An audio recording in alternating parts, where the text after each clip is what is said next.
ناظرین، غزہ میں حماس اور اسرائیلی افواج کے درمیان جنگ شدت اختیار کر گئی ہے۔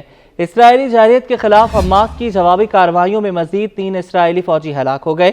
غزہ میں اسرائیل کی زمینی کارروائیوں کے دوران اب تک ہلاک ہونے والے اسرائیلی فوجیوں کی تعداد 192 ہو چکی ہے۔ سینکڑوں اسرائیلی فوجی زخمی ہیں۔ امریکی انٹیلیجنس رپورٹ کے مطابق غزہ میں فضائی اور زمینی آپریشن اور بڑے پیمانے پر تباہی کے باوجود اسرائیل حماس کو تباہ کرنے کا ہدف حاصل کرنے میں ناکام رہا ہے۔ وال سٹریٹ جرنل کی رپورٹ کے مطابق امریکی خفیہ اداروں نے تصدیق کی ہے کہ حماس کے پاس اب بھی مہینوں تک لڑائی جاری رکھنے کے لیے گولہ بارود موجود ہے اور وہ اب بھی غزہ میں لڑائی کے ساتھ اسرائیل میں راکٹ برسا سکتے ہیں۔ اسرائیلی حکام نے بھی یہ اعتراف کیا ہے کہ غزہ پر جنگ کے دوران حماس کو تباہ کرنے کا ہدف حاصل نہیں کیا جا سکا۔ اخبار کے مطابق امریکی حکام نے تصدیق کی ہے کہ حماس کے اہلکار ان علاقوں میں بھی واپس آ گئے ہیں جن کے متعلق اسرائیل کا دعویٰ ہے کہ وہ اس کے کنٹرول میں ہے۔ حماس ان علاقوں میں سیکیورٹی اور ایمرجنسی خدمات فراہم کرنے والے اہلکاروں کی صورت میں موجود ہے۔ وال سٹریٹ جرنل کے مطابق اسرائیلی حکام نے تسلیم کیا کہ حماس کے ارکان لڑائی کے لیے صورتحال کے مطابق ڈھل رہے ہیں اور اب ان کی حکمت عملی چھوٹے گروہوں میں لڑنا اور اسرائیلی فوجیوں پر گھات لگا کر حملے کے بعد غائب ہو جانا ہے۔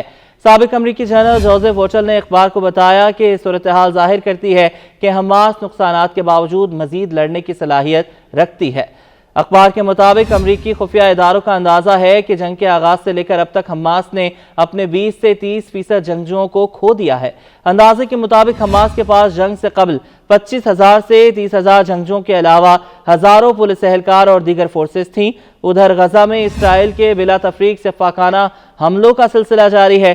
صہیونی بمباری سے شہید فلسطینیوں کی مجموعی تعداد 25,474 سے تجاوز کر گئی ہے، جبکہ 62,000 سے زائد افراد زخمی اور لاکھوں بے گھر ہو چکے ہیں۔ فلسطینی وزارت صحت کے مطابق 19 سے 21 جنوری کے دوران مختلف اسرائیلی حملوں میں مزید 334 فلسطینی شہید ہو چکے ہیں، جبکہ مزید 573 افراد زخمی بھی ہوئے ہیں۔ قابض فوج نے مغربی کنارے سے مزید 22 فلسطینیوں کو حراست میں لے لیا ہے۔ مقبوضہ مغربی کنارے میں 7 اکتوبر سے اب تک شہید فلسطینیوں کی مجموعی تعداد 369 ہو گئی ہے۔ اقوام متحدہ کے ذیلی ادارے UNOCHA کے مطابق 20 جنوری تک غزہ میں کیمپوں سمیت مختلف علاقوں میں 17 لاکھ سے زائد بے گھر افراد موجود تھے۔ اوچھا کے مطابق غزہ میں کمال عدوان اسپتال سمیت 15 مختلف اسپتالوں نے محدود پیمانے پر دوبارہ کام شروع کیا ہے، تاہم اب بھی کئی اسپتال مکمل طور پر غیر فعال ہیں۔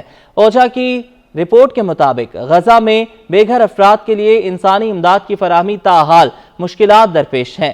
جنوری کے پہلے 2 ہفتوں کے لیے مقررہ 29 فلاحی مشنوں میں سے صرف 7 مشن غزہ میں پہنچائے جا سکے ہیں، جس میں زندگیاں بچانے والی ادویات سمیت صرف بنیادی ضروریات کی چیزیں شامل تھیں۔ اقوام متحدہ کے مطابق اسرائیلی حکام کی جانب سے غزہ میں امداد کا سلسلہ جاری رکھنے میں رکاوٹیں ڈالی جا رہی ہیں۔